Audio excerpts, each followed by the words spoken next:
West Virginia Center on Climate Change. I'm coming to you via Zoom from my home in Preston County, West Virginia. Welcome to our Climate Generations webinar, which is titled, What Do We Tell the Kids and What Are They Telling Us? I'm going to share my screen with you all and get to my first slide. Hold on, here we go.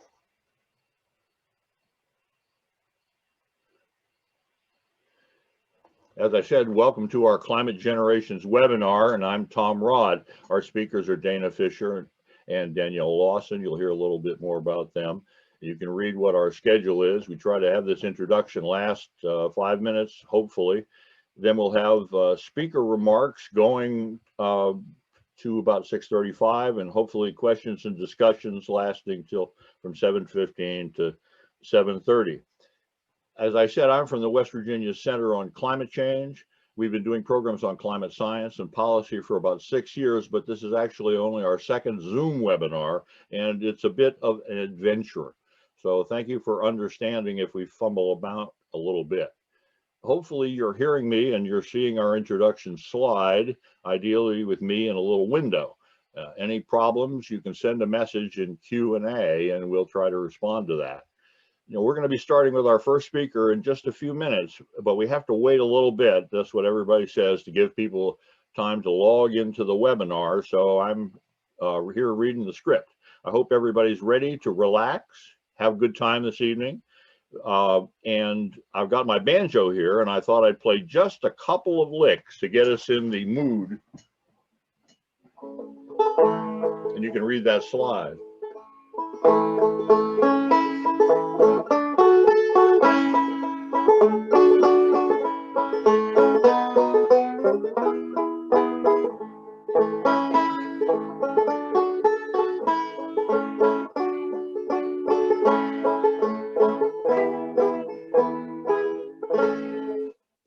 Okay, I know you expected to get something like that from the West Virginia Center on Climate Change.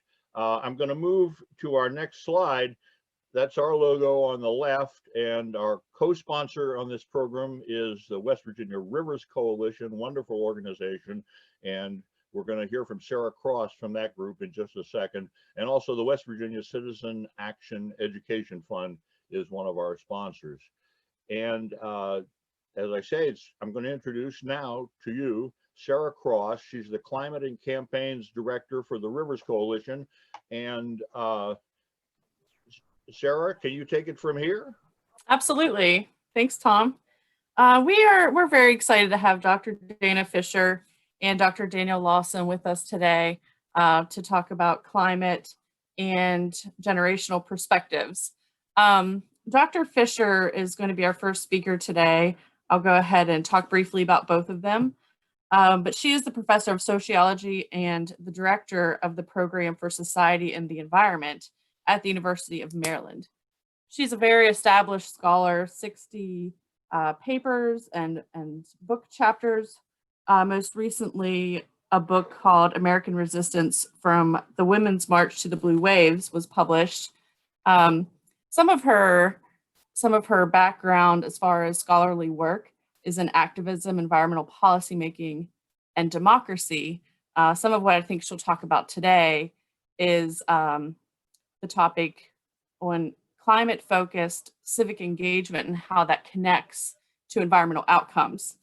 We're really excited to have her. She's been on CNN, CBS NewsHour, various programs. So thanks so much, Dr. Fisher, for being here today.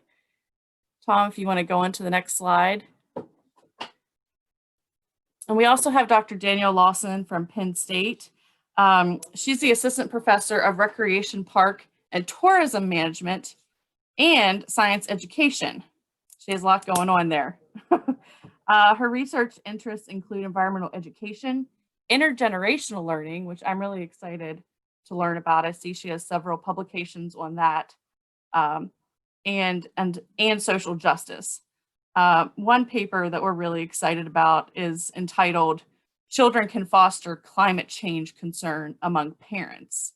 I'm going to let her speak on that. Essentially, essentially, folks, here in West Virginia, 59% of West Virginians believe climate change is happening. On a national scale, we're looking at 72%. So we have some ways to go. Some of Danielle's research looks at how children can influence older generations. And that's very exciting to me because we are so family based in West Virginia. And I think there can be so much movement in that direction. I don't want to take up too much of your time. I'm going to give our speakers a chance to get going here. So I think, Tom, we're going on to the next slide, and we're Okay, going to Sarah. give Dr. Fisher a chance Thank you, Sarah. to talk. Good presentation. I appreciate that.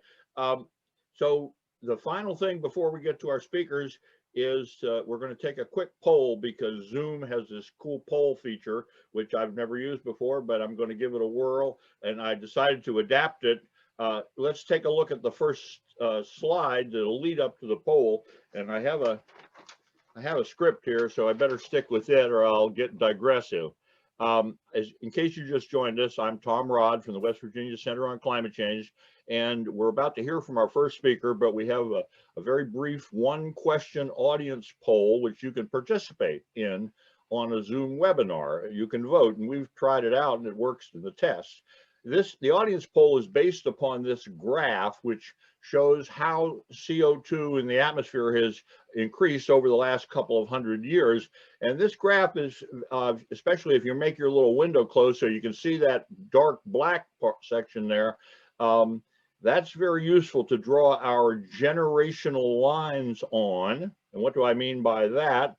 Well, these red lines, which are very crudely drawn on this graph, show the classic 20-year-long human generation period for people now living, backing up from our present time in 20-year increments.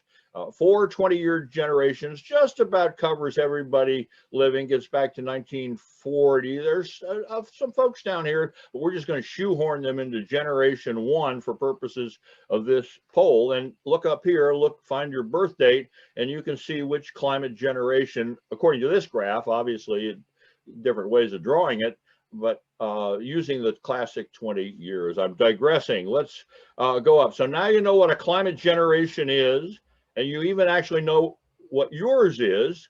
So let's take, oops, here's one more version of the chart. I couldn't pass on the opportunity to put a couple of fabulous bookends on the generation chart. We don't even need to say who these people are. For some folks might not recognize Jane Goodall, hard to know anybody who doesn't recognize Greta Thunberg. And it was Greta Thunberg's work that inspired the creation of this particular webinar on the subject of climate generations and what her generation has been saying, frankly, to mine. So we're going to have a poll, and you pick what is your climate generation. And you can see again the atmospheric CO2 when your generation was born. It's kind of a dramatic chart. So take just a second. I'm allowing the panelists to vote, but take a second and I guess you can't see it. I should have clicked it. All right, here's your climate generation. The poll is in progress. It's been going for 4 seconds. This is fabulous. We're already getting results. Keep on polling, folks. Very nice. Oh, this is very exciting to see this work out in real life. And the younger generation is excellent. Quite a few votes, but definitely skewed towards the top. Fascinating. Has every member voted? All right. End polling and share results. As I say, this is sort of expected. And the oldest generation, generation 1, predominates, but still substantial representation from all 4. Pretty cool. All right, I'm going to stop sharing the results and hopefully close out the poll and close out my portion of this program. I hope you all got something out of that polling experience. We'll have to chew on those results and think about it. Dana Fisher, I'm going to stop sharing, turn things over to you. I hope you've tolerated that 11 minutes of introduction well and are ready to do your thing. Thank you so much. Thank you, Tom. Thank you, everybody, for coming out tonight. This is a really great precursor to the debate, obviously, because we're going to provide a lot of interesting things to think about, and we're not going to interrupt one another at all. So I'm going to share my screen. And actually, what I decided to do is slightly different from what we originally talked about. I decided to present my research on the youth climate movement, which was actually the work that inspired the work on thinking about the effects of activism around climate change. And I just want to say that the work was funded in part by the William and Flora Hewlett Foundation. And some of it went into the work that Sarah mentioned, and also is part of the work that I'm doing with the IPCC right now. Okay, so the research questions that drive this project are actually, the whole thing started because I've been studying activism and protest for many years, including around climate protests. In fact, my first experience collecting data and studying studying activism and protests at all was at the climate negotiations in The Hague at the COP6 negotiations in 2000. That was back when we weren't sure who won the 2000 election. That's when we had that round of the negotiations. And since then, I've collected data from protesters at all sorts of protest events, including many who were involved in the different People's Climate Marches and other climate-related events. So when the youth climate movement started striking, I actually was asked by Nature Climate Change to write a comment specifically looking at the importance of Fridays for Future. And within that, and it basically kicked off this work, which was basically about understanding who was participating in the youth climate movement. So who's in that generation 4, and how do they compare with adults who are participating in the movement? And how are the young people mobilizing to participate, and what are they doing? And this work really overlapped with work that I had just finished, which was on the American resistance. And this is my recent book that came out in 2019, specifically looking at all the people who mobilized in protests and activism against the Trump administration and its policies. So I'll be talking a little bit about those findings and comparing them. But I will only be doing it briefly because I want to make sure we have time to discuss. The big thing that you need to know is that the data that I collected were collected at all the protest events that happened, these large-scale climate strikes that happened over the past few years. And what I'm going to do is in some cases compare the data that were collected with the young people to data that were collected from the People's Climate March, which was mobilizing an older crowd. But first, let me just tell you a little bit about the people who've been mobilizing since the youth climate movement began. So these are people who started getting involved by striking in spring 2019, motivated by Greta Thunberg and her movement, or Fridays for Future efforts to strike on Fridays. So basically, I collected data with organizers from spring 2019, that's in the first column, US activists. And then since then, there was a big climate strike about a little over a year ago in September 2019. And then more recently, there was the Earth Day Live event, which was in April and was held in coordination with the 50th anniversary of Earth Day. So what you can see here is all the different motivations, all the different events that people might have participated in, which we asked during the survey. And so as you would expect, the people who have been involved in this youth climate movement are actually have some experience with the People's Climate March back in 2017. About a quarter of them, a third of the organizers from Earth Day Live did. But then when we look at September 2019, 91% of the people there, 91% of the people who were in Earth Day Live were in the event in September 2019. So one of the things I was wondering about was the degree to which the young people who are mobilizing and protesting around climate change have also been involved in this broader resistance movement, which started after the Women's March, or started at the Women's March after the Trump administration took office. And these are some of the largest protest events that have happened since the inauguration of Donald Trump. And if you look here, there are some pretty clear patterns in terms of who came out and what they came out to. So we see a lot more people coming out to the Women's March than coming out to the People's Climate March. And we also see a high percentage of people participating in the March for Our Lives, which was the march that was organized by the Parkland School shooting survivors, the young people who had survived the school shooting. And it was a national march in spring 2018. And what I think we can find from this slide and these findings is the degree to which the youth climate movement in the United States is really spilling over and connecting to the resistance, which is a moment when we've had heightened contention, heightened periods of protests and activism in our country. One of the other things that I do is I ask people on the streets about the kinds of civic engagement they're participating in. And this goes beyond activism to other ways that you might be politically engaged. So we ask questions about contacting elected officials, going to town hall meetings, boycotting and boycotting, which was seen as the most common way that young people were participating in politics. That's the bottom row. But then also participating in direct action. And this is more confrontational civil disobedience, which sometimes can get violent. And what we see here that's particularly interesting is that there are very high levels of engagement, not just around protest, but actually around political engagement more broadly. And I think that that's particularly interesting here because when we think about these people in the streets, the question is, are they actually getting involved in politics in their communities? Are they getting involved in electoral politics?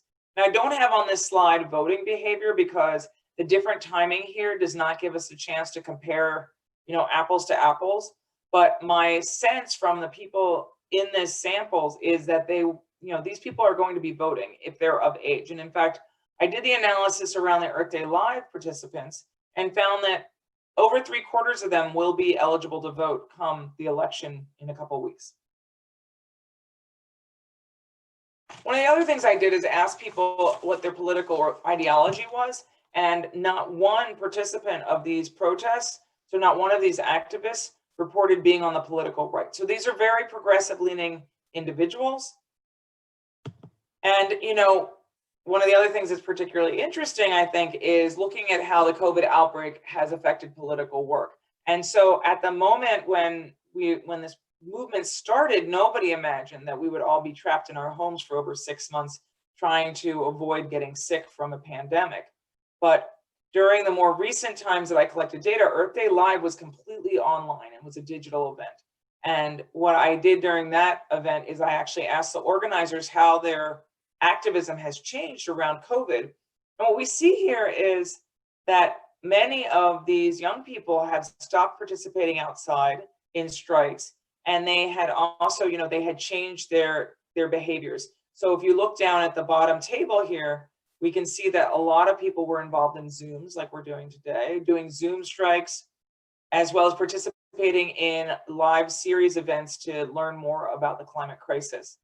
What I don't have here, but I think is particularly interesting, is I continue to collect data over the summer by surveying people who were involved in the protests that happened after George Floyd was murdered.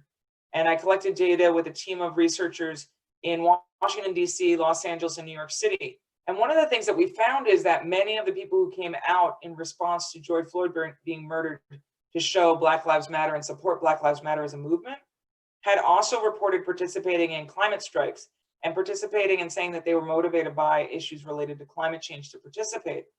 And what's really interesting is we see a very intersectional overlapping motivation for people who are participating in these different events, so that many of the young people think of justice very broadly, thinking about issues of equity, thinking about issues of intergenerational equity, economic equity, and also racial justice and racial equity when they think about these issues.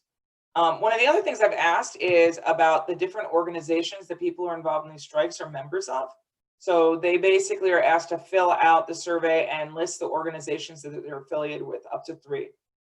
And here I just have the affiliation networks. These are just diagrams showing the gray diamonds are the respondents and the green dots are the different organizations that people report being members of. And what you see here is that the membership network has become much more dense. So the people who are participating in these environmental and climate events are affiliated with many organizations. They're not all youth-led. In September, we see a lot of the youth-led groups like Sunrise, This Is 0 Hour, Strike With Us, the US Youth Climate Strike as being central nodes. But you also see Extinction Rebellion and 350 here on the map, and even Indivisible, which is not climate focused at all. When you move forward towards Earth Day Live, which was also specifically organized for young people, you see a lot more membership and connection to adult-led groups. You see 350 here, We see Greenpeace, we see Extinction Rebellion again, Sierra Club, as well as Earth Day, which is an organization in and of itself, and the Climate Reality Project. So youth groups are playing less of a central role in coordinating this movement if we take this change in participation and connection to different organizations. And finally, since I don't want to take up too much time tonight, the big question then you might be asking yourself is, why should we care? So this is the fourth generation. This is, I guess Generation Zoom is what people are calling them now. These are young people, and it's a growing movement that's engaging in protest, but shows us how these young people are working to connect using digital tools, which is something that we're all trying to catch up on now, to get involved in protests and activism around climate change particularly. But they're merging that with a number of intersectional interests, which is particularly interesting as we think about the types of issues that'll be important to them and the types of policies that they might support, as well as the types of candidates who will be most interesting and compelling for them. One of the other things that we need to think about is there was some movement towards more confrontational and disruptive tactics, and what we don't know is if they'll continue this now that we're in a pandemic and in the aftermath of the election. There's lots of rumors about different groups organizing and preparing for confrontation. And finally, when we think about climate-related outcomes, and this is actually where my recent work in Climate Wires falls in, one of the things that's really challenging is that we really have a very hard time understanding exactly what people do when they identify as activists. We know people may be sitting outside on Fridays, but what else are they doing? How have they changed their behaviors? And how does that behavior change if it's all about indirect pressure towards economic actors, businesses, universities, or governments, how that will translate into actual climate outcomes in terms of reductions in CO2 emissions. There's one study that says that emissions in states decline when there's more pro-environmental protest, but there's a lot more research that's needed to understand exactly what this connection is. So I'm going to finish here. I just want to give you a list of a number of papers that I've written. My new paper that just came out on Monday, I actually didn't list here, but it's also available, and it's called Climate Activism and Its Effects, which was just published in Wire's Climate Change. But if anybody's interested in any of these papers, feel free to reach out, and I'm happy to send you PDFs of them. Thank you so much. I guess maybe I'm supposed to pass this on to Danielle, and Danielle's going to speak next.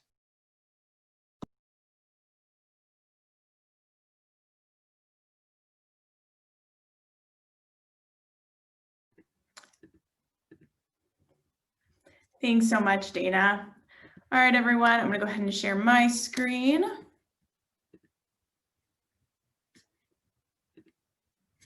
All right, I want to thank everyone for being here tonight, particularly tonight when we're all prepping to listen to the last debate, perhaps.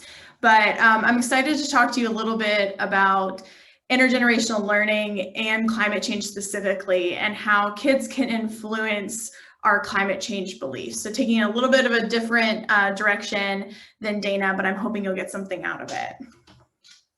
So to get us started, if we were here in person and I could see all of your faces, I would ask you all to raise your hands. But since I can't do that and I can't see you tonight, unfortunately, I wish I could, I'm going to ask all of you to take just a look at this slide here and just imagine your own families. And just think about a time that your parents or grandparents ever taught you something. Now, think about a time that you ever taught them something. Now, I'm sure all of you have different stories. I can think about times that I taught my parents about technology. I can think about times that my grandparents taught me about the land where they're from in Costa Rica, any number of things. That in its simplest form is intergenerational learning in action. So keep that in mind as I move through the rest of this, because really that is the crux of how I look at climate change education.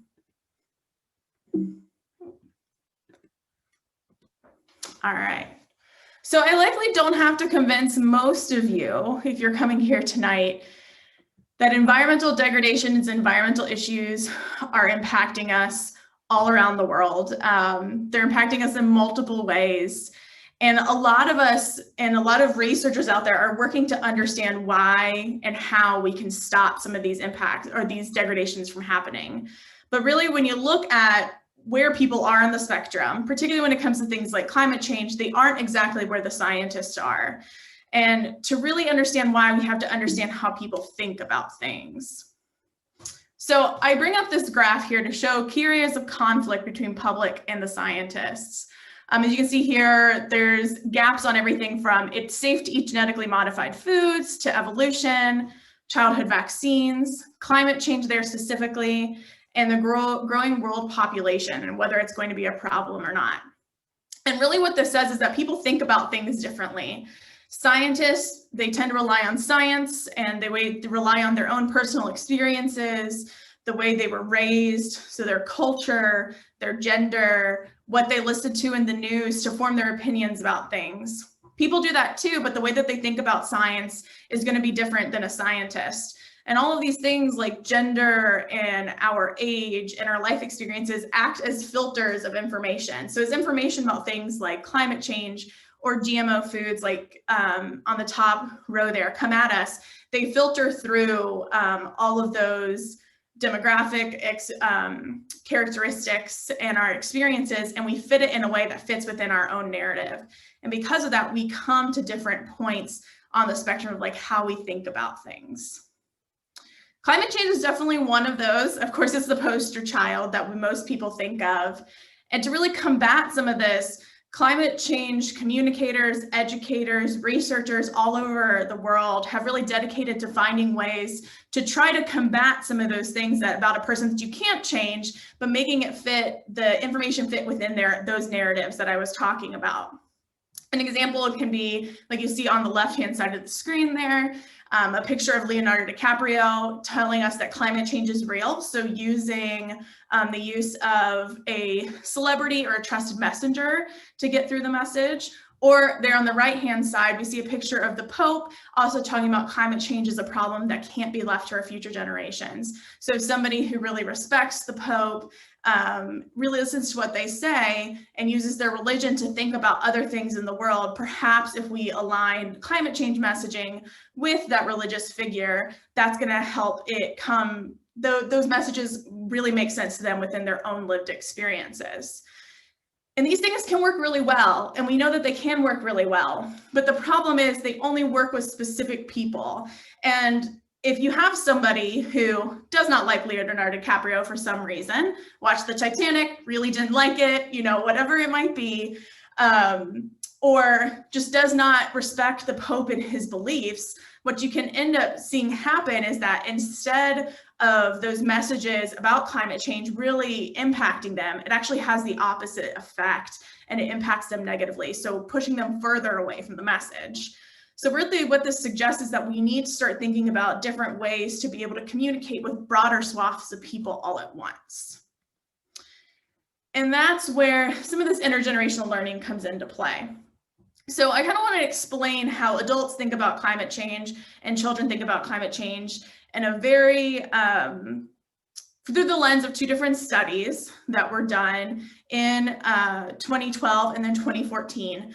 What you see here on the left-hand side is adults and how they think about climate change based on their worldview. So egalitarian communitarians tend to be people who would fall more on the left-hand side of the political spectrum, and people who are hierarchical individualists tend to swing more on the right hand of the political spectrum. And what you see here is that based on someone's scientific literacy and numeracy, so in theory, the ability to really understand science and numbers and put it into play, the better that they were at that scientific literacy, or the larger scientific literacy that they had, the more divided that they became based on their worldview here. But then when you do that with kids, on the other hand, you see a little bit of a different story. So when you increase their overall climate change knowledge and their climate literacy, what you see is that low levels of climate change understanding, you do see that division based on the worldviews that we saw with adults. So they are divided here. But as you increase that, they actually come to a point of consensus, so doing the opposite of what we see adults doing. That's pretty neat. We were pretty excited about that. I was, so that made me think, is there a way to make an adult's graph look more like a child's graph and having that point of consensus instead of that division? There we go. And I think we can through that intergenerational learning that we thought about there at the beginning that we've all experienced. So intergenerational learning is a theory. It states that So interactions between members of two different generations can result in the bidirectional transfer of knowledge, attitudes, and behaviors. So this idea that we learn from one another. A lot of research has focused on this side of things, where how parents influence kids, but now there's these new areas of research looking at how children influence their parents. And we've seen that kids are really impactful in numerous different things. Here are just a few topics and where we've seen some transfer of knowledge, attitudes, and behaviors. One being marketing. For example, if anyone here, I know this is a very US-centric example, can think of Trix cereal commercials. If we had more time, I'd play one of those commercials for you. They are very cartoony, animated. There's two kids chasing a rabbit, and the tagline is "Silly Rabbit, Tricks are for kids." That marketing is not directed at parents. So if it were directed at parents, it would look very different. So something's happening there that we're relying on, that if we have this marketing that's targeted at a kid, but the kid isn't the one that's typically making the purchasing decisions in a household, some sort of transfer is happening. We've seen it recently with views on sexual orientation. Then if we move into more environmentally specific things, we see it with things like specific plant and animal conservation. It's been done with lemurs in Costa Rica, for example. And then really the poster child where we've seen it work is recycling. Particularly myself, anyone who was in school in the 90s, like in middle school, high school, elementary school even, recycling was a really big focus for kids. They were learning about recycling. Reduce, reuse, recycle was the tagline. And really science has found that those programs in schools is what led to recycling becoming so big across the United States, at least in those areas where the infrastructure didn't prevent it from happening. But up until the study that I did, we didn't see actually in the academic literature, there were anecdotal studies done where we've seen intergenerational learning work with something like climate change. So to kind of just orient everyone, I live in this world of environmental education. It's a little bit different than traditional education, and it's a process, and it allows individuals to explore environmental issues, engage in problem solving, and take action to improve the environment. We talk about growing environmental literacy, which is a combination of these 5 things here: participation, skills, attitudes, knowledge, understanding, and awareness and sensitivity to environmental topics. I just wanted to orient everyone because I'm going to start using the word EE a bit, and what do I mean when I say environmental education? So really, why do I think intergenerational learning can turn something like environmental education into a social movement tool? Well, first and foremost, children seem to be less influenced by socio-ideological context. So I even showed there in the beginning, a few slides back, with those 2 studies that I compared, where adults are so entrenched in their ideology and their life experiences that they can't seem to come to a point of consensus about things. But children seem to be a little bit more malleable. They aren't as influenced by them, at least at young ages. Kids tend to be a trusted communication source. That's what the research tells us, as compared to a random adult on the street, or even these 2 of us, myself and Dana, talking at you tonight. And then kids are perhaps an ideologically neutral pathway. What I mean by that is typically when parents are looking at a young child, in this case, I used middle schoolers as a part of my study. You see 2 young kids here. They don't look at that child and think that they are coming from the point of an ideological agenda, which someone might think if they were running into me on the street or somebody else who's talking to them about a topic like climate change. And so you might be asking, so how can we promote intergenerational learning and environmental education curricula? And this could also be just regular science education curricula. And there are a few ways that we found in the literature. One, it's a focus on local issues. So when we're talking about climate change, there tends to be this focus on thinking about things like how it impacts polar bears. And that's a common trope we see in photos. Most people are never going to have an experience with a polar bear. So how do we localize it so people understand how climate change is impacting them? We want to make the topic as long-term and in-depth as possible. So exploring something like climate change in particular, that's a very complicated subject, allowing students and kids to really think about it. You want it to be hands-on in nature, and then you want enthusiastic teachers as well. Most of us have had probably enthusiastic teachers, or the opposite of unenthusiastic teachers, and how much better you learn from an enthusiastic teacher. I'm going to pause there and recognize if there's anyone in the audience who is a science educator, was previously a science educator, you're probably like, yeah, Danielle, that's how you do science education well. And yes, exactly, that's how you do science education well. But Fifth, and this is really where the intergenerational learning part becomes important, it's encouraging parental participation in the learning process. And I'm going to talk about that a little bit, how we did it in the curriculum that I actually ended up studying. So this is the curriculum. If there's anyone on here who is an educator, both formal or informal, this curriculum is freely available online and I can direct you to it. We took those best practices that I just mentioned and made it fit within this curriculum. It's a Project Wild curriculum, which is an international environmental education curriculum that looks at a variety of environmental topics through the lenses of wildlife. We focused on North Carolina. It lasted the entire school year. All the activities were hands-on in nature. We had very enthusiastic teachers to agree to deal with me for a year or two. And then to encourage parental participation, there was both a service learning project and an interview that parents did with their kids. I do want to mention here, because I get this asked a lot, that the interview and the parental participation never had any part of it where we were telling the kids what to say. We didn't want to take away the empowered voices kids already have. And instead, it was just providing a platform for interaction between kids and parents. So I just wanted to clarify that there. So to study it, we ran an experiment where we have a treatment group. So, and by treatment group, really just mean a class of classes that were taught by middle school science teachers who were teaching our curriculum, and then classes who weren't teaching the curriculum. They were just teaching what they would normally teach about climate change throughout the school year. We trained those treatment teachers in the curriculum, and then we collected survey data from the children and their parents pre and post. So pre and post, the intervention really was at the beginning of the school year and then at the end of the school year to actually see if there was change. And then we could compare it to that control group to actually see, was there change based on our curriculum specifically? So, well, excuse me, what I'm going to show you next are a suite of graphs, and they look at someone's climate change concern across different demographic variables. And first, you're going to see the graphs for the control groups, the ones that didn't get the intervention, and then you'll see the graphs for the treatment group. And so what you see here are parents' mean climate change concern across their politics. So parents who identified as conservative, moderate, or liberal. And what you see from the pre-scores, which are the orange bars at the beginning of the year versus the post-scores, that's the end of the year. You don't see much change overall, particularly with these, what we call error bars here, would just take into account like how much variance there could be in answers, because this is an average score. You don't see much change, maybe just a little bit of change. And I'm happy to talk about why we might have seen a little bit of change.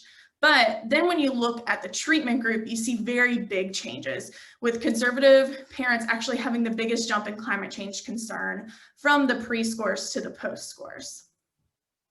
Anyone who knows much about climate change and how we form our ideologies, this was really exciting to see, because typically people who identify as conservative don't tend to be as concerned, and this is generally as concerned about climate change, or they are more resistant to change. So it was neat to see this big change across all of the parents that we surveyed. Now, when we're looking at parent gender, what we found is that in the control group, you didn't see much change from the pre-test to the post-test based on whether someone considered themselves a father or mother. And we tested this gender because patterns in the way people think about climate change have shown that men tend to be less concerned than women. But when you look at the treatment group, once again, you do see big jumps, and you have a slightly bigger jump in dads than moms in concern after the end of that curriculum. So once again, you're seeing a big change.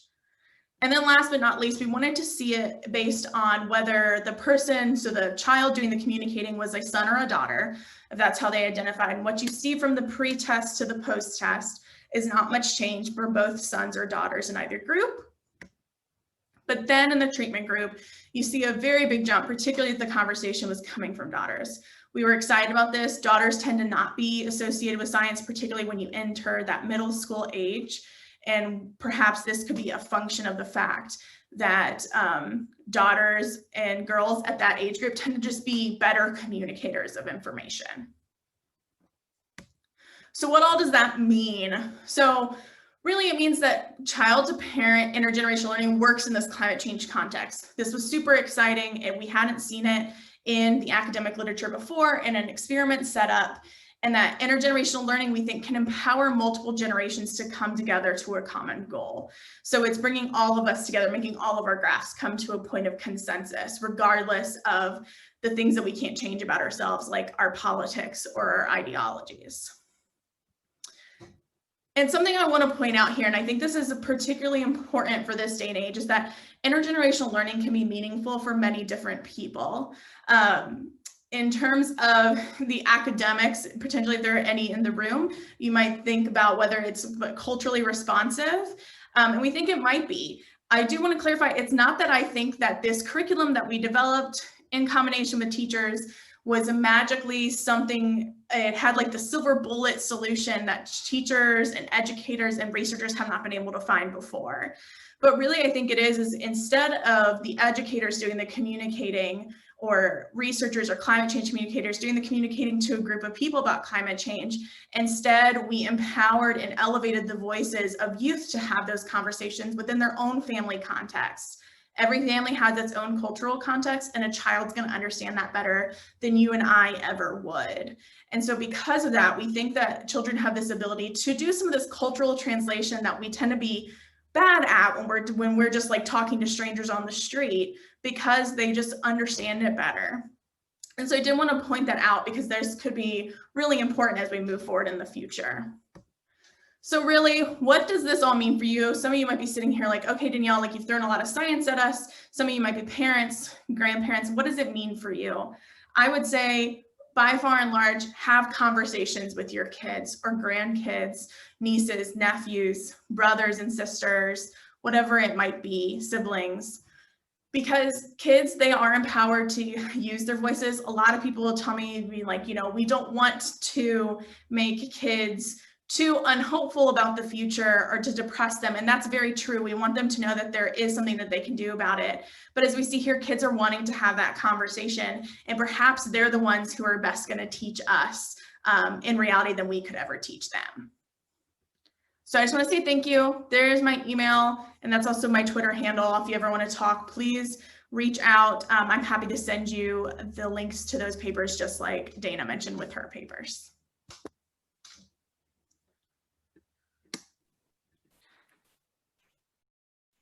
Awesome. Thank you so much, Danielle. And thank you, Dana. So recently, Tom and I presented at the West Virginia Science Teacher Association conference. And Josh Revels, who's one of the organizers, he raised his hand earlier. I'm going to see if he's still with us. Oh, he is. So Josh, I'm going to allow you to talk here if you have a question for Danielle. I love my science education people, and I'm going to give you a chance to talk here.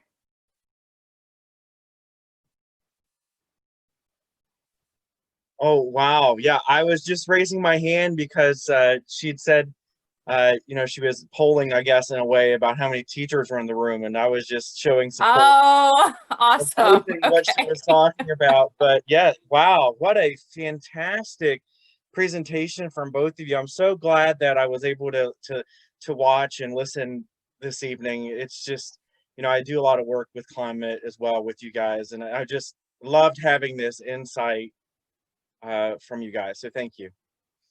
Awesome. Thank you. Danielle, in that vein, you know, I'm really interested in this curriculum that you put together. I read that study, and it sounds like it's based off of Project Wild. Is that true? Is that okay? That's awesome. Yes, that's true. That's very cool. And I think your study said that there were 4 different activities. I'm just wondering, like, how many days? Yeah. That's How a great many? question. So it was 5 activities overall. And like Okay. it's freely available online to anyone who might be interested in it. It is admittedly targeted in North Carolina, and I don't want to say that it would be easy necessarily to change it to make it applicable for West Virginia, but the structure is there, the changes that you could make to make it applicable for West Virginia. but it is 5 activities overall, 4 like classroom-based activities, and then 1 that's a service learning project. But that service learning project can be done in one's own schoolyard even, or across the school year. So I hesitate to say how long it took exactly, because every teacher had a different experience, because their classroom and their the student population makeup was different. But we had some teachers that it took them everything from just 45 minutes each lesson, like a typical school period, because these are middle school teachers, then plus almost, I'd say maybe 4 hours for that service learning project, which just included something about wildlife and the climate and in their own area. And so, but then some of them, they took even longer because they wanted to extend the work for their students. But it could be done within theory 4 class periods and then a 5th for the service learning project. Okay. Okay. I am curious if there's like a condensed version. My concern is I've read some environmental education literature, and a lot of times teachers don't end up implementing education surrounding climate science because of time. So I don't know. That's a great question too. So in terms of the time aspect, particularly if anyone in the audience is interested, that admittedly intergenerational learning in this like environmental education, science education context, there's not a lot that's understood about it. We need to really start understanding the aspect of it, of how much time do we really need to spend on things to make this, just to actually see this influence intergenerational learning happening. So if there was anyone here that's just like, I'm not sure about time, I don't want to touch climate change for any reasons, what I would just encourage is just providing opportunities for kids and parents to have conversations with each other, which seem to be like fewer and far between nowadays. Maybe not so in the COVID context for some people, but just providing the opportunities to have those conversations is the part that's just really important about it. Okay. And since it is available, I would love to provide that information in a link as a follow-up to attendees. It looks like we have some educators. So awesome. We do have an anonymous attendee that says, please keep in mind that Generation 1, us older folks, have older ears and listen best when the talking is slower. Thank you for that reminder. No, that's important. I kind of flew through mine. It might be a nervous thing. So for you, Dana, Maple has a question here. I'm going to give her a chance to also talk, because I just love hearing the voices of participants, but it's regarding the protest that you covered, specifically, or attended, where you were tracing this data. So Maple, I don't know if you have that capability, but I'm going to allow you to talk now if you want to, because it's kind of a paragraph that she's written here. Oh, yeah. Well, I did, yeah. Well, I just want to give you a chance to talk. Yeah, it doesn't hurt to try, but I mean, especially since COVID, but even before that, I mean, things are changing. There's, putting banners and running, and then they just post it on media, and you don't see that in mainstream, or even sometimes on Facebook, because the young people don't really use Facebook, but it's just so varied, not to put it down to try, but I had to bring it up. I mean, I'm in groups, and, the press never comes at all, like DC. I mean, they're so busy, but the immediate industry that we try to affect, one of the groups that I'm in, where there's only 5 of us that plan, or 5 or 10 of us that really plan or do things. And the cops show up and all kinds of stuff, but it doesn't get into the media, and most people have never heard of us. So, that's just one example, but especially the youth. And then especially since COVID, we're doing, people are doing all kinds of things. And I mentioned in my question, the people calling for the divestment, the Stop the Money pipeline, and those movements have been going on for a really long time, and they're really starting to take effect. And we won against the Atlantic coast, not only because of a lot of groundwork that our our group, North Carolina Anti-Pipeline Group and the Virginian, we all, met each other and went to pipeline fight camps and everything else. And then the lawsuits about 2 years, 3 years later, then the lawsuits started going. And then those took another 2 years. So, it can be a really long-term thing, but now we're doing different things because we have to, right? Because of COVID, and we're calling like those divestment bank events. Oh my gosh, like the Jamie Dimon one. I mean, he just had a heart attack and they projected, on his building across from where he lives in New York City, they projected giant pictures of us holding our signs that we had done the week before all over the country and sent in online. And it said, Jamie, stop the money, stop, polluting for Chase Bank. And there was hundreds of people on that call, all calling, jamming the phone lines. And so it's just a whole new world, and it's probably not going to stop after COVID because it's actually been pretty effective, and you get even more people from all over the world. So I don't know, not to diss anybody's research, but I just think it's impossible to quantify, and I don't think you can really realistically do it. That's all. I think you brought up some really great points. Dana, do you want to speak on the protests that were covered in your data? I mean, so basically, Maple, these are really good points. And the types of activism and the diversity of the activism that you're describing is how activism works. No doubt about it. My research is not based on media coverage. It's actually based on, I am working with the organizations that are coordinating these actions. And I'm members of the affinity groups that are doing the actions. So we basically, my students and I go out with the protesters and participate with them. So it's participant observation and surveying. And, in that context, we basically specifically worked with Future Coalition, which has been coordinating the youth climate strikes for over a year now. And I work directly with them and their organizers to collect data from their organizers. So that's where the data come from. It's not from the media. And clearly it doesn't show you the full diversity of types of activism, but rather organizers, and then I'm able to, through that, ask them what other work they're doing. So we can look at the life cycle and the diversity of the activism and the ways that they're participating. But my point when I was talking about measuring the outcomes is that this is a really imperative for us to understand how much activism matters and why it matters so much when we think of it within a climate context. It's particularly valuable for scientists to understand that so that policymakers recognize that activism matters. And that's why I was asked to add that contribution to the IPCC, not because I believe that I can measure it, but rather to recognize all of the diverse ways that we need to start thinking about measuring activism so that we can think through what it means for climate change and for mitigation as well as adaptation. So that's the point of the work. Thank you.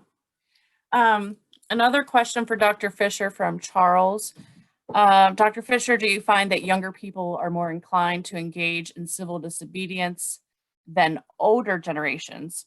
If so, is engagement in civil disobedience by younger people causing older people to be more willing to engage in civil disobedience?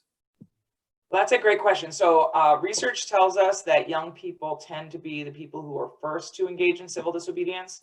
There was lots of research about what's called insurgent tactics that were used during the civil rights era. And it started with younger people who were involved. They were involved in participating through multiple waves of activism within the civil rights era, but it's even more recently documented in Hong Kong. If you look at the tactics that were chosen by different generations who were involved in Hong Kong, the young people came out and started being more confrontational first. And there's lots of research that talks about psychologically why young people are more likely to be willing to be confrontational. Part of it is the fact that they're not worried about having to get home at the end of the night to take care of kids and make sure that the kids have food in the morning. So there's that component to it. But the next part of your question, I think, is really, really valuable here. And we saw it around the George Floyd protests this summer, where the young people started out being confrontational. And we saw it across the country in Minneapolis, in Portland, here in DC. And what happened afterwards is, and what's interesting is we see not only do the young people get confrontational, but we see that law enforcement gets aggressive back. And that's what we call escalation. There's a lot of research that talks about the ways that police can respond to de-escalate activism. We did not see a lot of that this summer at all. We saw it in a couple of places, like Ferguson, for example, showed some really good examples of how they were doing work. Police were doing work with the activists to show solidarity with them. And there we did not see this kind of escalation, but in many parts of the country we did. But what's interesting is there were so many reports about activists where they came out the first night, they saw young people getting tear gassed and getting arrested when they were being confrontational, and they went home. And instead of deciding not to come back the next night, they came back with leaf blowers. They came back with things covering their hands that some of them use those like what they call the noodles, and they use the noodles to make shields, which was a really interesting tactical innovations we saw across the country. And the shields were being used to deflect if people were throwing rubber bullets or shooting rubber bullets. And they would use the leaf blowers to blow back the tear gas when it was being blown at them. And those were mostly the older people who were starting to take these tactics and use these tools that young people didn't have as much access to. So we definitely see that. And I think that we'll probably be seeing more of that. We saw that it took place in Hong Kong, and then now we saw it in the United States. And if things get confrontational again, it will be started by the young people, many of whom have been doing the trainings like Maple was talking about, but it won't just be young people. And many people who are involved in Extinction Rebellion, for example, are older people, but who are working with younger groups to be in affinity groups and being prepared. Shutdown DC is a really good example here in DC that I've done some stuff with, but we'll be seeing a lot of that potentially after the election. When you mentioned that you're seeing a movement towards confrontational disruptive tactics, is that what you're referring to? I'm not saying there's a movement. A movement is usually around a specific objective. So for example, a movement to stop climate change, the youth climate movement is working on that, engaging multiple tactics. Some tactics are disruptive and confrontational or civil disobedience. We saw some really interesting ones in DC before COVID started, where, for example, Extinction Rebellion took over intersections and brought in sailboats. And basically, and this was mostly older people who chained themselves to sailboats that they put in the middle of the intersection right outside the White House. But so that's a tactic that's used. Okay. The tactic there is to draw attention to the idea that cities are going to flood if we don't deal with climate change, and do it in a way that's not, I mean, when we say confrontational, it doesn't mean necessarily attacking. In most cases, civil disobedience involves people sitting places they're not allowed to. So when the women during the Kavanaugh hearings were sitting in the Hart Senate building and they sat down and the police asked them to leave and they didn't leave, that's the most common form of confrontational activism that we've seen in the past 2 years, stuff like that. But then also leaf blowers. Leaf blowers in some ways are really peaceful, right? Nobody was hitting anybody with leaf blowers. They're just blowing tear gas that's being blown at them. So that's the kind of confrontation I'm talking about. Okay. Yeah, I just wasn't sure with one of the slides what exactly you were referring to. You said it might be more effective. I didn't know what that meant. So the question is the degree to which we'll see confrontation and whether confrontation will lead to more successful outcomes. There's some research from during the civil rights era that finds that you basically need to push the people with power enough that they really pay attention and have to concede. And that was the example that we saw with the civil rights movement. And there are a lot of people who are starting to believe that the only way to really address climate change is to push power to the point where they realize they have to do something about it. And so there is a philosophy that says that that'll be needed. I'm just, reporting on the different perspectives of the activists. But so I think that there's been a lot of talk that if Donald Trump were to stay in the White House for another 4 years, many activists are talking about how it will be time to be confrontational. Because right now, if you look at most of the organizations that are working on climate change, most of them are just focusing on the election, which is great. And I'm completely supportive of movements getting involved in the election. But that's basically counting on institutional politics to solve problems by basically voting in people who are willing to talk about climate change. Excellent. Okay. Thank you. Diane Fletcher is asking a question for Dana. I'm not sure, Diane, if you would like to speak. I'm not quite sure what you're asking. It says, Dana, do you think that youth participation in climate change will really increase within the generations? Do you mean, I think maybe she means youth participation will go up among the movement? Or Diane, go ahead. Do you think that within each generation that the participation will increase, that you will see more and more young people going out and protesting and asking for change? As thinking back to the 60s and the 70s, you know, you didn't see a lot of young kids where they were protected from that idea of it being a bad place, and you not necessarily shouldn't do it, but that it's unsafe to do that. But now you see more young kids going out and being involved in this. So do you think that will increase as they grow into adulthood? Will they bring their children and do these kind of things with their kids? That's a great question. And I actually think that maybe Danielle will have something to say about this too, in terms of thinking about the intergenerationality of it. But I would just say, from my expertise and my observation, I believe that we will see young people being engaged in activism around climate change until the government starts to respond and regulate CO2 emissions and starts to take climate change seriously in terms of thinking about how to mitigate and adapt to climate change that's happening. That's my sense. Danielle, go ahead. Yeah, no, I would completely agree with you, Dana. My sense, Diane, is the same thing. And part of that is because I think kids more so now than ever, one, they're connected in a way that we weren't connected in the past. Social media, they see it in the news and things like that. And they're not going to let us forget about it.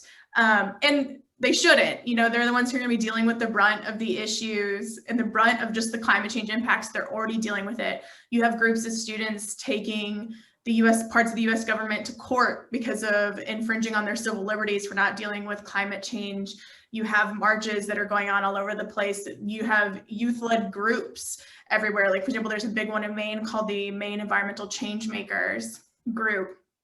And they do incredible work, and they lead their own professional development for other youth that are wanting to get involved and how to do it in a way that makes sense. And we see it also not even just about climate change. Like, some of the other work that I'm involved in that I didn't discuss tonight even has to do with things like marine debris. And when you give 4th and 5th graders the decision-making authority of how they want to talk about marine debris, they go to their town halls and talk about plastic bag bans. So I think, you know, this like civic engagement is so much more like, it's a part of these students' lives in a way that it hasn't been in the past. And it's because they're realizing that if they're not involved, that there's a lot that's going to be happening to them. I mean, even look with like voting records right now, we're seeing people coming out in swaths.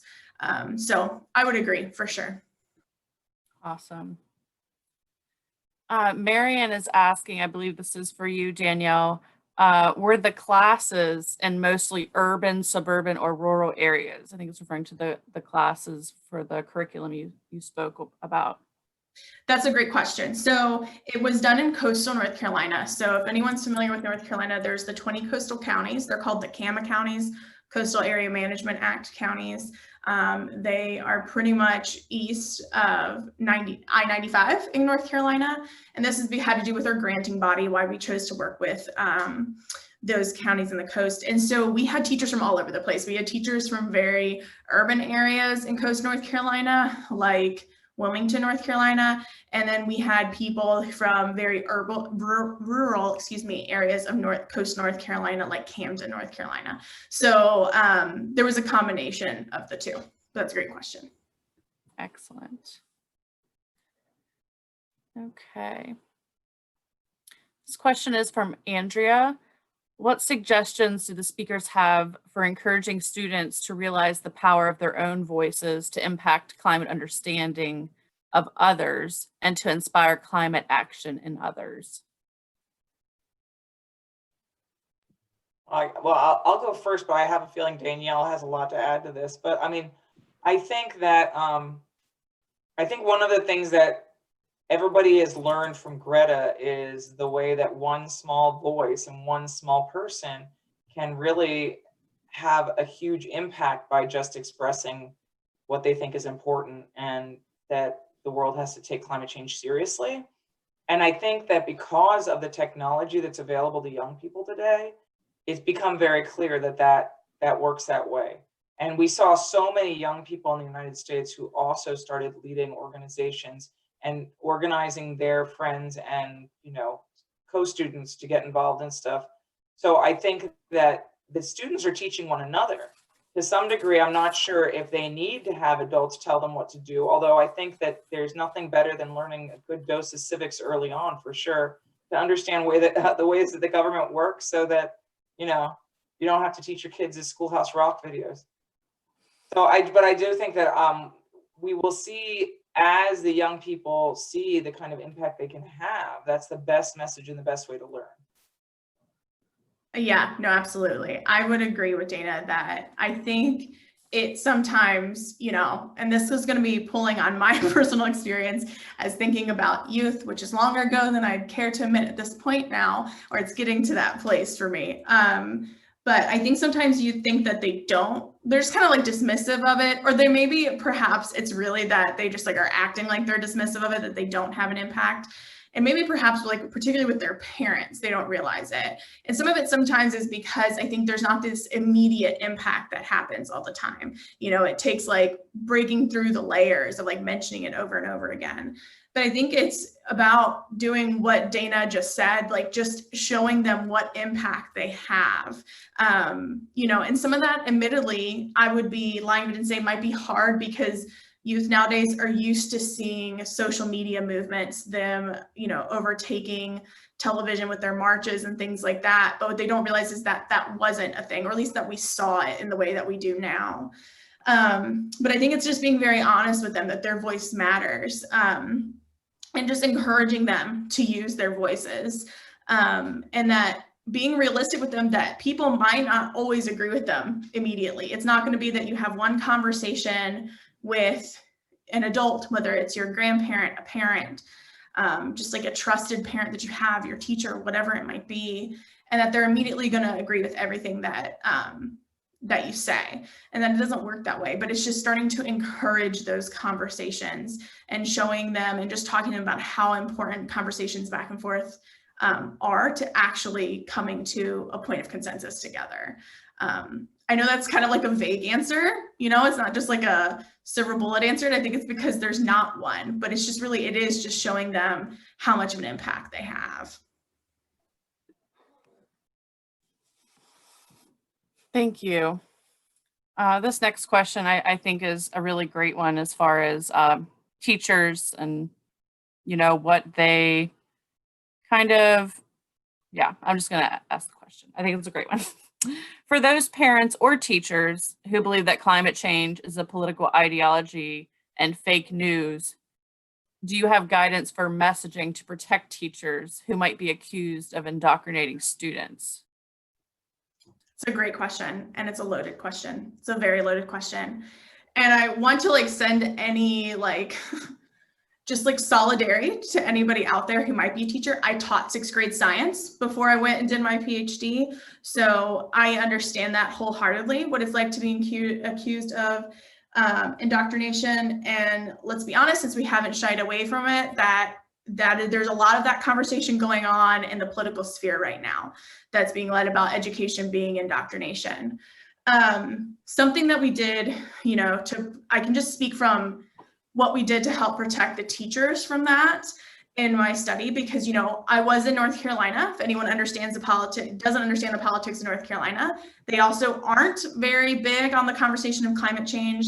Some of this work was happening when North Carolina lawmakers had chosen to outlaw the data on sea level rise, that it wasn't allowed to be used for projections.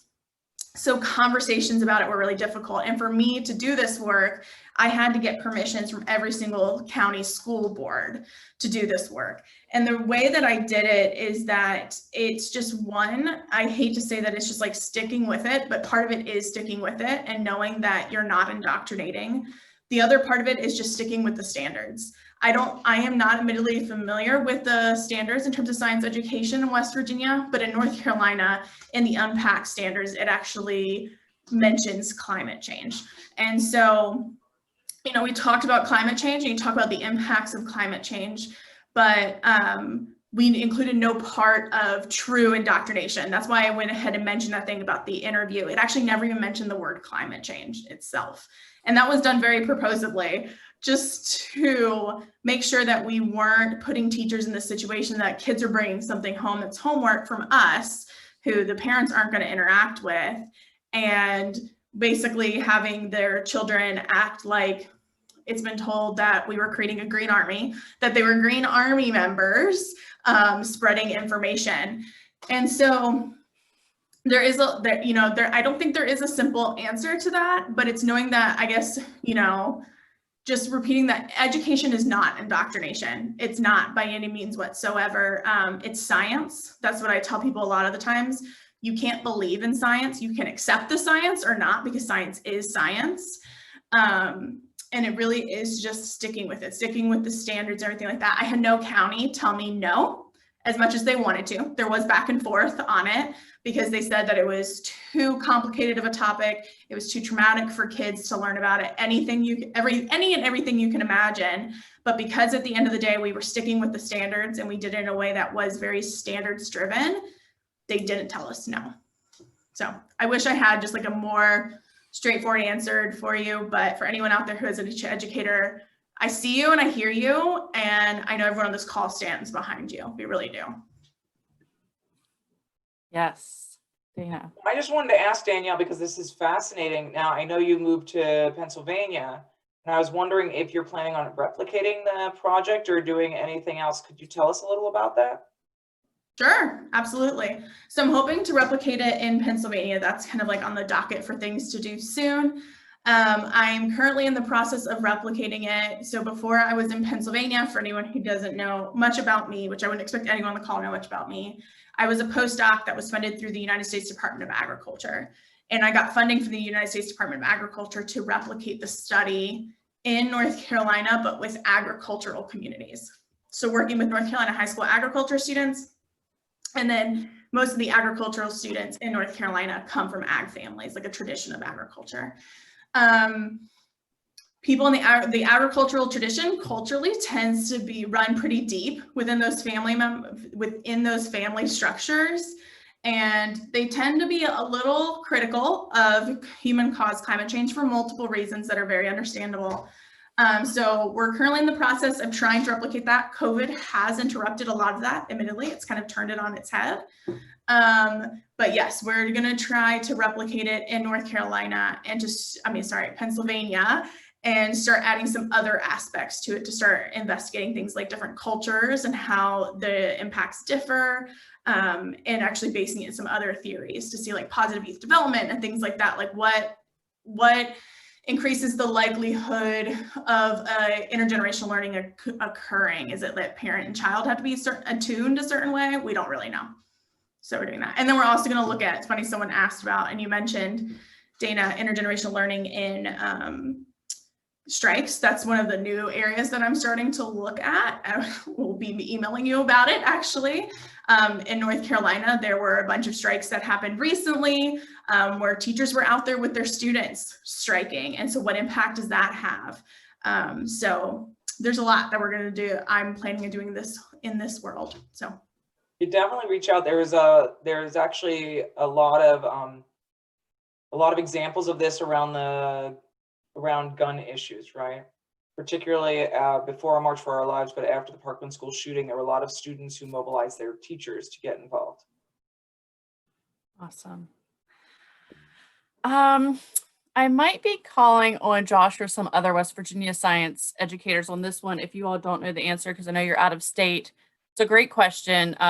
This person is wanting to know if on a state level, the West Virginia State Department, or on a county level, are educators, science educators, are they not allowed to say human-caused climate change? I'm not aware. Are you two? Yeah, I don't know. Josh, I hate to put you on the spot, but I'm going to. That's okay. Sorry, somehow I got disconnected a minute ago. So Oh, you're fine. back. I also put in the Q&A an answer to someone else's question. I don't know if they saw it or not, but so in regards to the phrasing of, can we say human-based climate? What was the phrase again that Human-caused climate change. Human-caused climate change. I mean, it's you can, if you want to be really like pull yourself out of it, you can definitely just use evidence that parts per million of carbon dioxide emissions have increased severely since I mean, you guys all saw the graph at the start of this webinar and picked your generation. You know, just you don't. I mean, you can try to make the connection there, but what other things are out there that would produce carbon dioxide, right? Maybe have a discussion, open it up to your kids to discuss what things do you know emit carbon dioxide, and they're probably going to say vehicles. They're going to say pollution. Like they're going to say it themselves. So I don't know. That's my response to that is maybe have a discussion instead of directly instructing what the cause is. You know, I like science that. in itself is always open to multiple interpretations. And so giving your students the voice of a scientist is just as powerful. You know, like they can start participating as a scientist right then in your classroom as well. I love that answer. That's awesome. Thank you so much.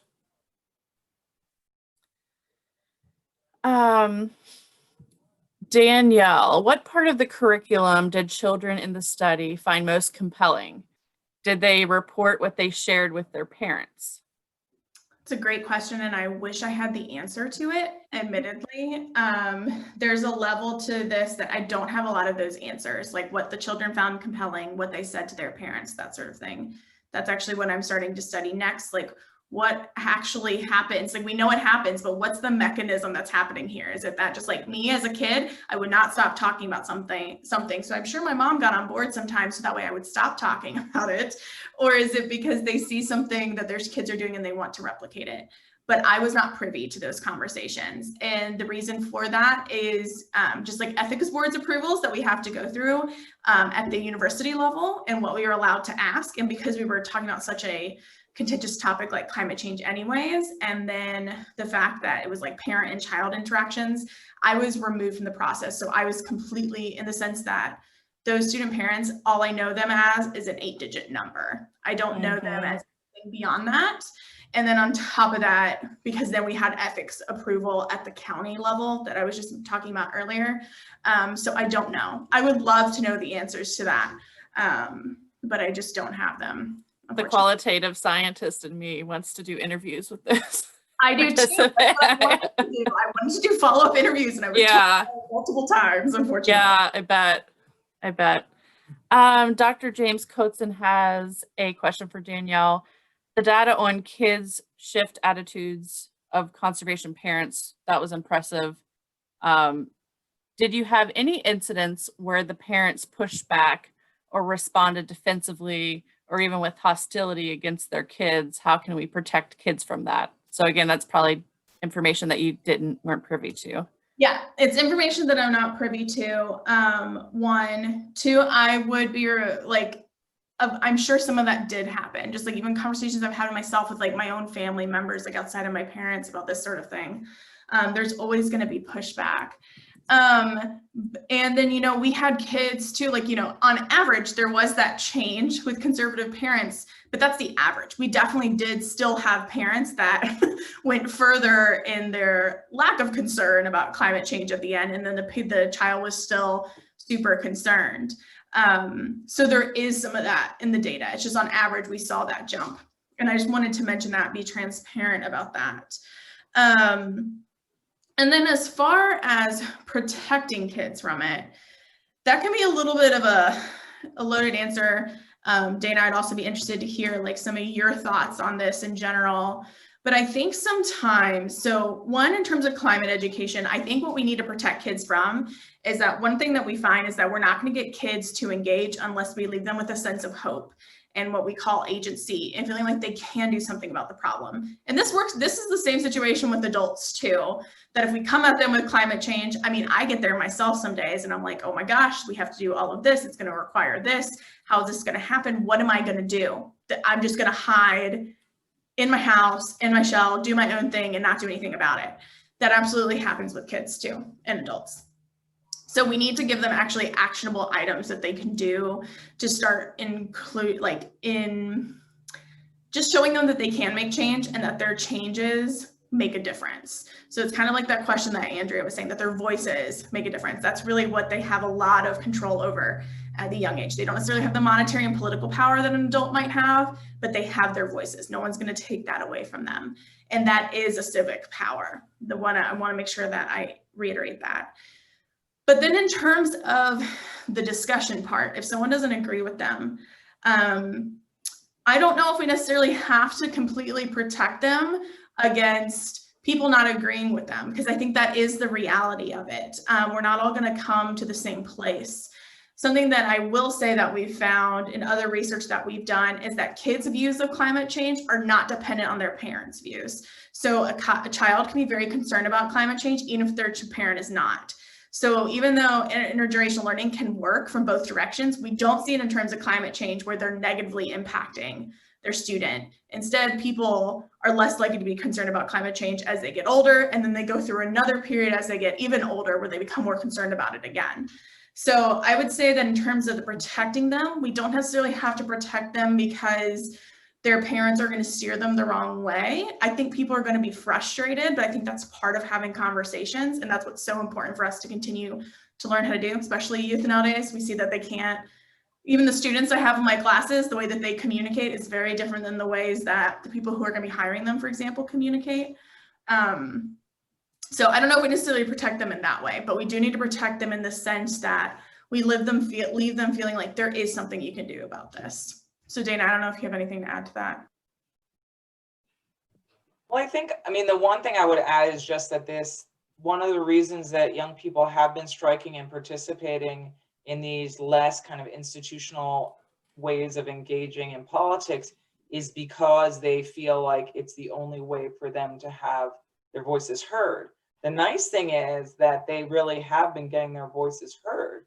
And if you just think about, and this goes to that media coverage, you think about the amount of media coverage that young people got around Climate Week last year, that's September 2019, it was remarkable. I was invited to an event that was organized by Twitter in Washington, D.C., where they basically had a platform of all the young people who had been leading different events around the strikes. And they just gave them a platform to talk to everybody. And I sat behind Bob Watson, who used to run the Intergovernmental Panel on Climate Change. And he was there. I mean, so it was really amazing. And I think that this type of participation in less or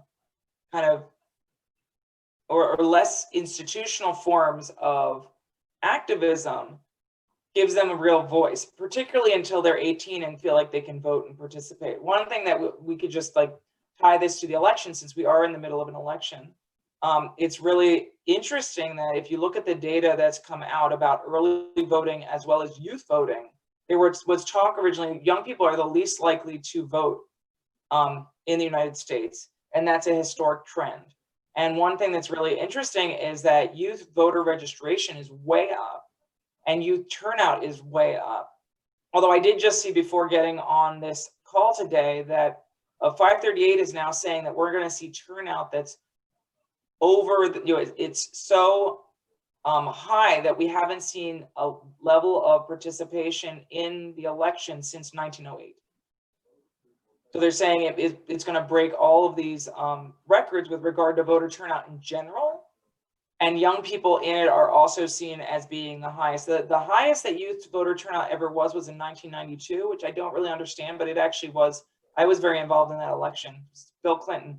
And, and that was when Rock the Vote started. So perhaps they played a big role in that.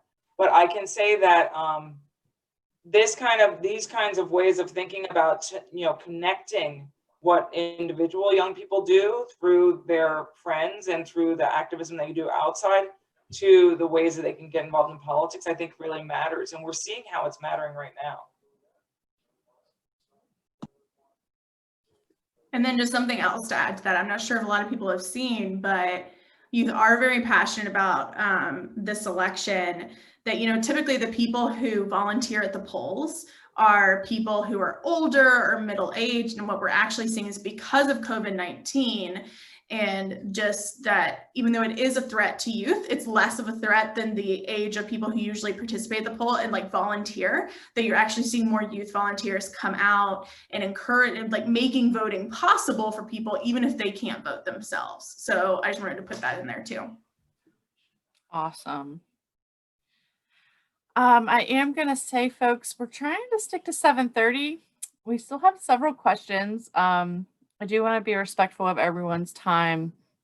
I think, I don't want to speak for the speakers. Would it be okay if folks followed up with you all via email with questions? Okay, awesome. Yes, So please. we're great. Thank you. We're just going to take a few more questions, maybe two.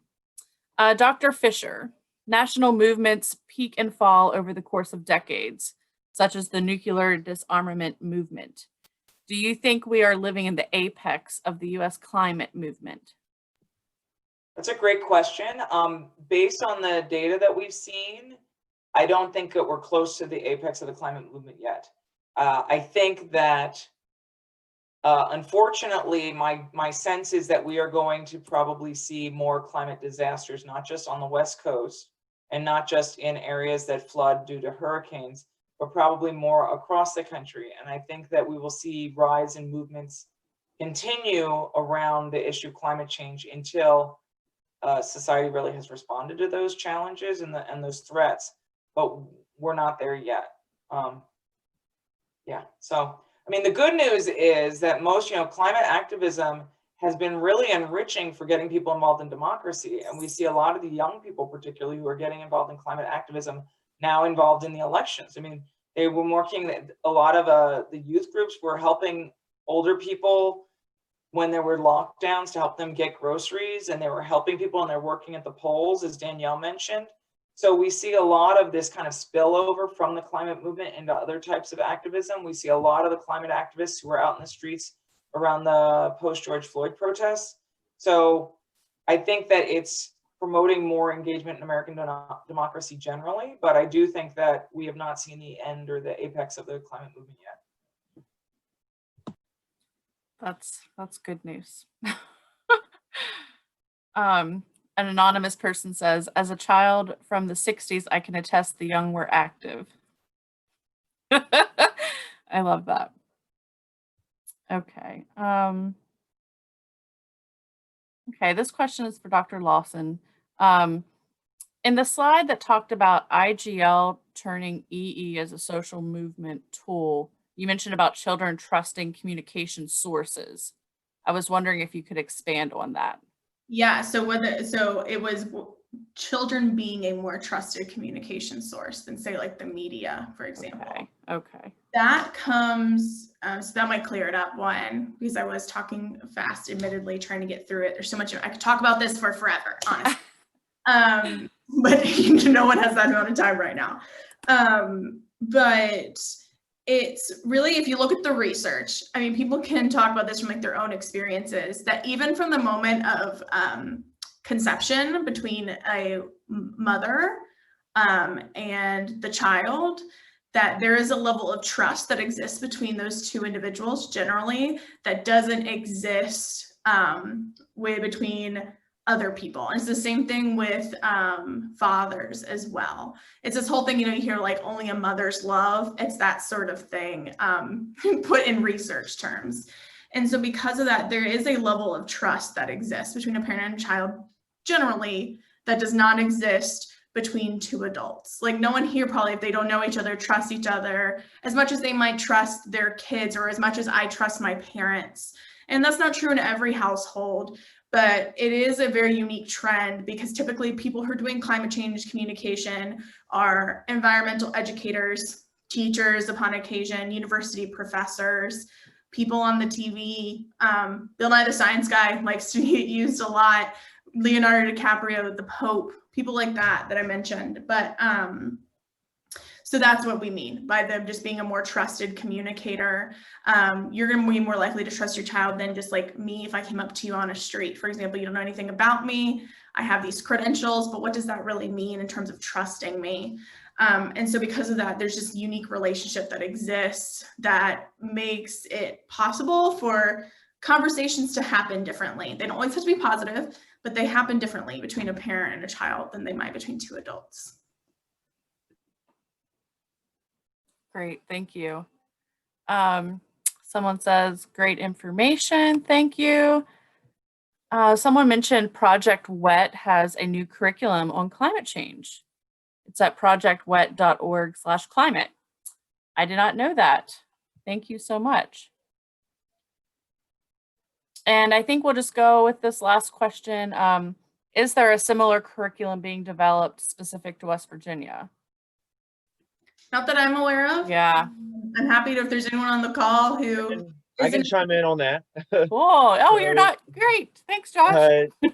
Myself and a couple of other teachers in the state of West Virginia have been meeting in this group called the West Virginia Climate Change Professional Development Group. And we've been working on coming up with West Virginia specific webinars for teachers that connect science content and learning activities and also social activism to these workshops. And so yeah, we are trying, and I'm a lead definitely on making, you know, evidence-based learning activities that relate to the carbon cycle, which directly relates to the conversation that we've been having tonight about human involvement in the carbon cycle and how that affects global warming and therefore climate change for different locations. So yeah, it's a really interesting question, I think, too, that you've asked, because when people hear the words global warming or climate change, you know, they're not all approaching it with the same scientific literacy as the other person, maybe in the conversation, like the ladies were talking about earlier during their talks. I completely agree with that. And so I think that having something specific for West Virginia is super important, because the effects that we see here are definitely different than what we see in other locations. And so, yeah, so you can actually find us online. It's a Google Sites. It's like sites.google.com/WV climate change PD. And that should take you to our website. I could probably send that to you, Sarah, if that would be useful, if you can send it out to people. That would be so awesome. Thank you. That's so exciting. I'm going to have to send you a thank you card too, Josh. Thank you so much for helping out. I'm just glad that I could be here, like I said. So I've learned so much tonight. I have felt personally really inspired, and I just really appreciate the work both of you are doing and for sharing this information and wisdom with us. In a time where lots of people are down, it's just so nice to feel inspired and to know what you all are doing in other parts of the country, and to have a West Virginia perspective. That's just very exciting to me. And to know that youth are being so influential and there's so much opportunity is so exciting. I think we're gonna close up for the evening. I just want to say thank you all. We still have 43 participants. I really loved this dialogue. I think we could probably go on for another hour pretty easily. I just want to say, on behalf of the West Virginia Center on Climate Change, the West Virginia Rivers Coalition, and the West Virginia Citizen Action Education Fund, we appreciate you speakers and all of you attendees for staying on and for being engaged and for making a difference and for being inspiring. Thank you so much. As far as the attendees go, we will be sending a follow-up email. We'll be including the emails for Dr. Lawson and Dr. Fisher, as well as the curriculum link, and if we can, some PowerPoint slides, if we're allowed, and just some other links. Tom has a nice list of helpful links that folks might want to look at. So have a good evening. I don't know if you know who all is watching the old debate, but I'm probably not. No, thank you. Thank you so much for having me. Thank you. I know that, you know, our youth, they're really excited about climate change going into this election. Dana, one question I did have for you, is that the same for adults? Are we seeing climate change as a number one or number two big issue for youth and adults, or? Around voting right now, climate change is in the top 5, but it's not the top right now Okay, because of okay. COVID, because of the economy. So a lot of people are worried about getting food on the table and having Yep. health care if they end up in the hospital. So, but climate change Okay. is still in the top 5. For Okay, young people, climate change is huge. We will be seeing, there's supposed to be 15 minutes on climate change tonight. So I'm going to try to stay Excellent. up for it. excellent. Well, maybe I will tune in. All right. Thank you all so much. You have a good Thank evening. you. Have a good evening. Thanks.